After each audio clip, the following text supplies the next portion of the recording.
Жакында мен көрдüm.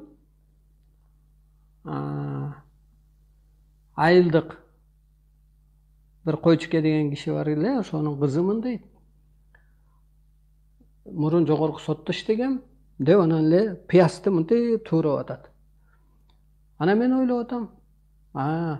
Мурун жогорку сотто иштесе, азыр эле бир жерде кызматта го деп атам.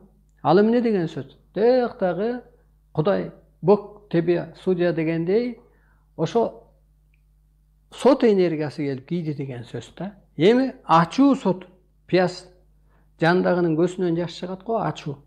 Калемпир мүмкүн андай эле ачуудур, бирок ал жаш чыгарбайт да. Ошондуктан мындан ары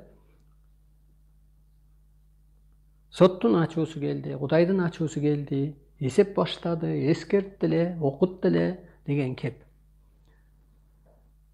Былтыр айттым эле, ошо бухгалтерим келди, эсеп башталды деп, биринчи эсеп жүрөткөндөн кийин анан сот жүрөткөн да.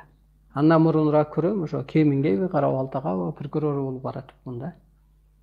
Анан мен ойлонуп коймун, акыл аралашат да. Прокурор деген эми обвинять этет да. Анысы кандай, ошо адамзаттын күнөөсү өтө көп. Мындай азыр көчөдө карап, дүйнөнү карап көрсөң, жок, Кудайга жаккыдай жашаган эч ким жок. Жанталашып баратат, улунуп баратат.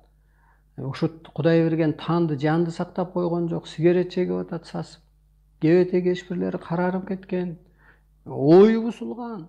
Ою кадимкидей эле. Сөзү бузулган, мээси бузулган. Көксөгөн эле ушул жердик бир жашоо болуп калган. Анан эми аламга жакпайт да, Кудайга жакпайт да. Ошондуктан бул сөзүмдүн жыйынтыгында айткым келип атат.